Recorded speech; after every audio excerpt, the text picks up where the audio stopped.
আসসালামু আলাইকুম, আপনারা কেমন আছেন? ভালো আছেন? আমি একটা ভিডিও ন্যাশনাল বিশেষে দেখেন সাকিবের কেমনে প্রশংসা, সাকিবের ঢাকা ক্যাপিটাল নিয়ে কেমনে প্রশংসা করে তো শুনেন। এবং ভিডিও না দেখে থাম্বনেলটা দেখে যা খুশি তাই মন্তব্য করে চলে যান। এই যে আপুরা ধৈর্য ধরেন, আমার কথাগুলো শুনেন মন দিয়ে, তারপরে সুন্দর একটা কমেন্ট করলে করবেন, না করলে কোনো সমস্যা নেই। দেখেন এখানে যে পরবর্তী যে কথাগুলো বললো, কত সুন্দর কথা একটা মানে করেন কেন এখন তো বুবলিও তো প্রতিনিয়ত কমের কিসের মানে অপুর সাথে পাঙ্গা দিয়ে কুমুদ বলেন মানে সিনেমা বাদ দিয়ে দিছে, এখন অপুর মতন তিনিও মাঠে নেমে পড়ছে আজকে। সাহা বলেন আর মনে করেন কি আর বলবো ভাই, সব সাইডের মধ্যে বুবলি আর পরবর্তী। তো এই যে অপবিশ্বাসের আত্মবিশ্বাস নিয়ে কথাগুলো বলা, এই যে শাকিব খানকে নিয়ে পজিটিভ কথাগুলো বলা, এটা তো তার স্ত্রী আরো একটা আছে, তার মধ্যে কোনোদিন তো আমরা শুনতে পারিনি এই শাকিব খানের পজিটিভ কথা। কেন রে ভাই, কেন রে আফু, এরকম স্বার্থপর কে আপনারা? এক, ঠিকই আছে আমি যে বলি আপনারা আমাকে ঢুকে দেন বলে ভাই ইনি হিন্দু অমুক তমুক, মানে আপনি ধর্ম নিয়ে মানে এখানে এসে ঢুকে দিয়ে আমার নাই ছোট করে দিয়ে দেন। আরে ভাই আমি এখানে তো সত্যটা বলার জন্য বলছি, নাকি আপনার মতো তো একতরফা একজনকে ভালোবেসে আমি তাকে ছোট করতে পারি না।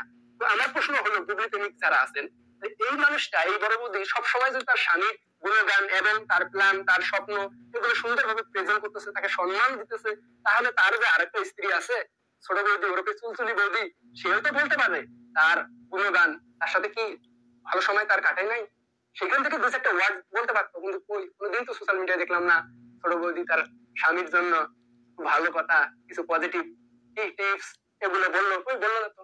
কারণ কি? কারণ তো ভাই ওইখানে ভালো মন্দ তো ওইখানে, ওই যে আপনারা যে পদবিটা দিচ্ছেন পুরো এসে জুড়ে বসছে এবং অন্যের ঘর ভাঙছে, সেই মানুষটার কথাই বলতেছি। তো আপুরা আপনারা যারা মানে মানে খুব রাগ হয় আমার কথা শুনলে, মানে যাদের গা জ্বলতেছে তারা বুঝে নেবেন আপনারা মানুষ হিসেবে ভালো না। আমি কাউকে ছোট করতেছি না এবং সত্যটা এখানে বলতেছি, তারপর আপনার গা জ্বলতেছে, তার মানে বুঝে নেবেন আপনি মানুষ হিসেবে ভালো। কথাটা এই যে এই ভাই যে কথাটা কইও না, ঠিক কথাই কইছে। এই কথা ঠিক কইছে, অফিসে সবসময় সাকিবের প্রশংসা করে, বুবলি প্রশংসা না। বুবলি এর আগে কি সাকিবের কত কিছু কইছে মানুষের সাংবাদিক সামনে আনি, আমার ঘাড় ধক করে বাইকে দিছে। তারপরে আর কি কইলো কি পুরুষ জানি কয় না, কি পুরুষ জানি কয়, কি পুরুষের কথাও জানি কথা কইলো, আমার তো সেই কথা মনে হয় না, কি পুরুষ জানি কয়। ও পুরুষ হলে তো মানুষের পোলাহানি হয় না, সেই পুরুষের কথা কইলো। তাহলে আবার বুবলির বাচ্চা এলো কণ্ঠে, সেই পুরুষের কথা কইছিল। তো আমার হ্যাঁ মন নাই কথাটা। তো দেখেন অফিসে সবসময় সাকিবের প্রশংসা করে, বিপিএল নিয়েও সব প্রশংসা করলো, এই ভাইয়ের মুখের কথাই শুনেন। তো বুবলি বুবলি অফিসের আর অফিসের কাছেই আছে, অপবিশ্বাস কাছে আছে সাকিবের, আর বুবলি ধারে কাছেও নাই, সাকিবের ধারে কাছেও নাই, বুবলি ধারে কাছেও নাই।